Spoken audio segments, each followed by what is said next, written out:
नमस्कार. आता सुधाकर गायकवाडांना हॉस्पिटलमध्ये ऍडमिट केलेले असते.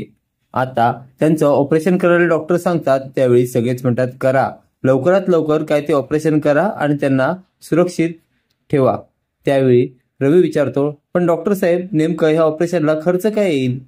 डॉक्टर सांगतात, या ऑपरेशनला लगभग क्रिटिकल ऑपरेशन असल्यामुळे लगभग पकडून चला 8 लाख रुपये खर्च येईल. ते ऐकल्यावर सगळेच हादरतात. आता सगळ्यांना प्रश्न पडतो की आता काय करायचं. निरुपा तर रडू लागते. निरुपा म्हणते, काहीही करा डॉक्टर, पण त्यांना वाचवा. त्यानंतर सत्यशोधा विचार करू लागतो, आता हे एवढे पैसे आणायचे कुठून?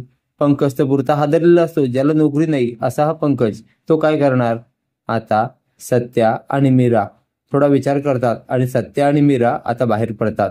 सत्या आणि मीरा इकडे बाहेर पडले असतात. रवीला सुद्धा खूपच टेन्शन आलेलं असतं. 8 लाख ही रक्कम खूपच जास्त असते.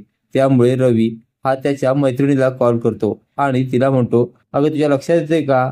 रवी रडत असतो. ती म्हणते, काय झालं? अगं माझ्या वडिलांना हार्टचा त्रास झालाय आणि त्यांना ऍडमिट केलेलं आहे. त्यांचं लवकरात लवकर ऑपरेशन व्हावं असं डॉक्टर म्हणत आहेत. त्यावर ती म्हणते, काय हरकत नाही, करून घ्या की मग. पण अगं त्यासाठी 8 लाख रुपये खर्च येणार आहेत. मग आता हे 8 लाख आणायचे कुठून हेच मला काही कळत नाही. आत्ताच माझी नोकरी लागलेली आहे. त्यावर ती आता रवीला धीर देत असते. तर इकडे सत्या आणि मीरा सुजित कुमारच्या ऑफिसमध्ये पोहोचलेले असतात. सत्या आणि मीरा सुजित कुमारच्या ऑफिसमध्ये येतात. सुजित कुमार म्हणतो, या या मीरा या, बसा. आणि सुजित कुमार त्या दोघांना बसायला सांगतो. आता सुजित कुमारच्या समोर ते दोघं बसलेले असतात. आता सुजित कुमारला हे सगळं कसं सांगायचं असं त्या दोघांनाही प्रश्न पडलेला असतो. त्यामुळे सत्या हा आता मीराकडे बघत असतो, तर मीरा ही सत्याकडे बघत असते. आता काय करायचं?